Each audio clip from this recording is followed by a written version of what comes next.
للہ رب العالمین والصلاة والسلام علی سید الانبیاء والمرسلین اما بعد فاعوذ باللہ من الشیطان الرجیم بسم اللہ الرحمن الرحیم ان الدین عند اللہ الاسلام صدق اللہ العظیم ان اللہ وملائکتہ یصلون علی النبی یا ایہا الذین آمنوا صلوا علیہ وسلموا تسلیما اللہم صل علی سیدنا و مولانا محمد وعلی آل سیدنا و مولانا محمد وبارک وسلم۔ بابا سے بلند درود و سلام پڑھیں، جتنے بھائی بیٹھے ہیں پلیز ریڈ درود۔ اللہم صل علی سیدنا و مولانا محمد وعلی آل سیدنا و مولانا محمد وبارک وسلم۔ الصلاة والسلام علیک یا سیدی یا رسول اللہ وعلی آلک وصحابک یا سیدی یا حبیب اللہ۔ برادران اسلام، ماہ ذوالحج ہے اور اس مہینے کی اللہ تعالیٰ نے بڑی فضیلت بیان کی ہے۔ والفجر ولیال عشر، یہ جو مہینہ گزر رہا ہے اور یہ جو ایام گزر رہے ہیں، اس کی اللہ پاک نے بڑی فضیلت بیان فرمائی۔ اور کل چونکہ 9 تاریخ ہے اور 9 تاریخ کے روزے کی بڑی فضیلت ہے، کل جو سیٹرڈے ہے 9 تاریخ 9 ذوالحج، اس کی فضیلت حدیث پاک میں اتنی ہے کہ جس نے اس تاریخ کا روزہ رکھا، اللہ تعالیٰ اس کے پچھلے سال کا اور آئندہ آنے والے سال کے گناہوں کا کفارہ بنا دیتا، یعنی پچھلے سال کا ثواب بھی اور آئندہ سال کا ثواب بھی اللہ تعالیٰ عطا فرماتا۔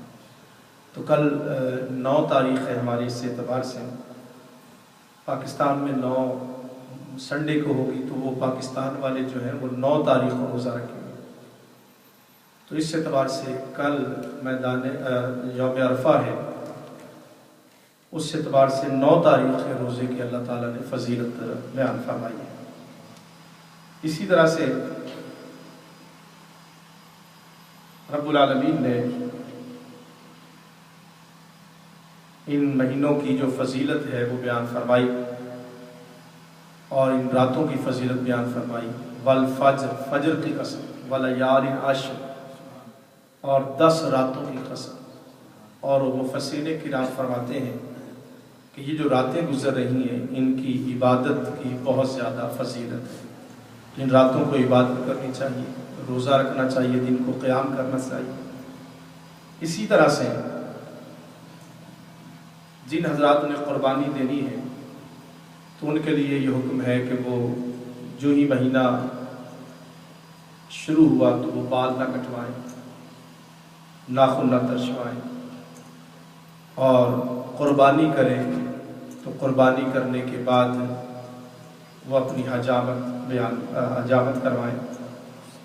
اگر زیر ناف بال جو ہیں، جو خاص عضو میں جو بال ہوتے ہیں، ان کے متعلق 40 دن کے اندر، یعنی 40 دن سے زیادہ نہیں ہونے چاہیے۔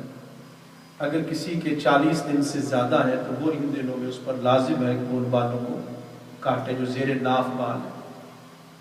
بقیہ جب قربانی کر لے تو اس وقت ان بالوں کو کٹوایا جائے۔ اب سوال یہ ہے کہ پاکستان میں جنہوں نے قربانی دی ہے تو لازم بات ہے وہ دوسرے دن تیسرے دن قربانی ہوتی ہے، تو پھر اس میں کیا حکم ہے؟ چونکہ یہاں کے حضرات نے ان کو وکیل بنا دیا ہے تو وہ جب بھی قربانی کریں گے، لیکن یہاں کے افراد جو ہیں وہ اگر قربانی کر رہے ہیں یہاں پر تو قربانی کے بعد اپنے بال کٹوائیں، ناخن کٹوائیں۔ اور اگر قربانی پاکستان میں یا انڈیا میں یا دیگر ممالک میں ہے تو پھر عید کے بعد یہاں پر لوگ جو ہے وہ اپنی حجامت، اپنے بال جو ہے وہ کٹوا سکتے ہیں۔ اور یہ عمل مستحب ہے، یعنی واجب یا سنت مؤکدہ یہ معاملہ نہیں ہے، مستحبات میں ہے، ثواب ملے گا۔ لیکن اگر کوئی کٹوا بھی بیٹھتا ہے تو اس پر کوئی گناہ نہیں ہے، کوئی گناہ نہیں ہے۔ جیسے کوئی سنت مؤکدہ کا تارک ہو، واجب کا تارک ہو تو وہ گناہ گار ہوگا۔ اس اعتبار سے ان راتوں کی جو فضیلت ہے وہ بہت زیادہ ہے۔ اور اسی طرح سے کل کی فجر سے، جن کو ایام تشریق کہتے ہیں، کل کی فجر سے 13 تاریخ عصر تک